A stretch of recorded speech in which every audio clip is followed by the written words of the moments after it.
Alrighty then. Successful Indie Author 5 Minute Focus, episode 960. Books or more business? More books, more business. You have to balance that. See, you can't do it all, but you have to do it all. Because as an indie author, you get to do all of it. Now, don't let that overwhelm you. You only need to know what you need to know when you need to know it. Oh, there's Stanley. Okay. Let me shut this door. Yeah, he's a door opener. Look at that face. Look at that face. You only need to know what you need to know when you need to know it. So don't kill yourself trying to do all of it. To publish a book, it's simple. You have to have a good quality book. You have to have it pseudo formatted, and you have to be able to upload it. Come up with some keywords. I've talked about stuff like that in other episodes. And you press the publish button. That's not going to get you any sales. People need to know it's there. The right people, the right readers.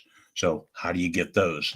You just watch forums like 20 Books, 50K, Successful Indie Authors, stuff like that, and figure out how to target the right readership. And then do that while writing the next book, because you're the talent. If you have one book and you spend all your time marketing it and managing the business, you're probably not going to make a lot of money. And that's just reality. It's hard to make money with one book. It gets a lot easier the more books you write, the more quality books you write. Can't emphasize that enough. So it comes out to balance in all things. Balance the right amount of words each day with the right amount of business. And that business could simply be understanding what goes on with advertising, with marketing, with managing the costs. What do you have to invest in to make sure your business moves forward? What can you not invest in, at least right away? Don't buy it all right away. Just get enough to get you started out the gate and moving forward. Now, you might spend more advertising than you make on that first book, but I tell you what, it gets a lot easier the more books you have in a series, because then you lose money on that first book. However, you start making money in the second, third, fourth, fifth, sixth, and all of a sudden you're making good money because people are reading that next book and they stay reading because they like your style. So that goes back to write a good book. Don't write just any book and throw it out there, because if it doesn't sell, then guess what? The second, third, fourth, fifth books in the series aren't going to sell either. And you don't want that. So balance in all things. Write the right amount of good words. And oh, by the way, learn the right amount of advertising and marketing to get your book into the right reader's hands. Intentionality is a great word, because that is, you're doing it with a reason. You're not just doing it. You're doing it for a reason. So when you write, what is the reason you're writing? What are you writing?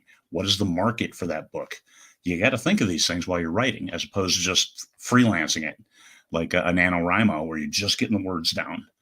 You're doing more than that, especially as a professional author. You're getting the words down, but they have a purpose.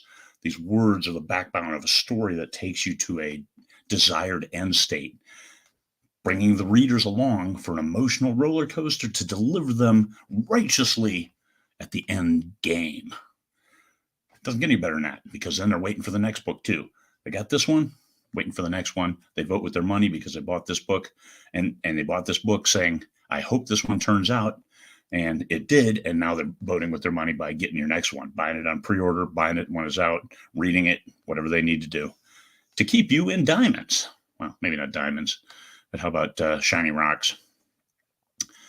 And it gets easier the more you do something. Anything you've done a second time, you buy 2 sets of IKEA shelves. That first one takes you an hour and a half to put together. The second one takes you 30 minutes. The third one, 20 minutes, without any hassle, without any bruised knuckles, without losing any parts. So that's the way it is with writing a book. They may change a little bit. Some people have a hard time with that second, third book as they start to lose the plot, as they start to meander, think too much, as opposed to taking that vision in their mind of the story and then putting it down on paper. They're trying to do things that maybe aren't natural. Take that vision, transfer it through your words into the minds of the readers, and don't try to get too complex. There are great complex stories. Umberto Eco, he writes incredibly complex stories, and they're hard to read, if you ask me. The Silmarillion, unreadable, if you ask me. I have never made it past the third chapter in that book. All right. It gets easier the more you do it. So as you're writing books, as you're marketing, as you learn what to do and what not to do, well, do more of what works and less of what doesn't. Same thing with your books. Do more of what works and less of what didn't. And extra stuff as you learn your craft going forward. All eminently doable. It takes time, it takes patience, and it takes that intentionality, the desire to reach a desired end state. Reach that desired end state, but see the steps in between, and it makes it a whole lot easier. It's no longer luck. It's just good business. Peace, fellow humans.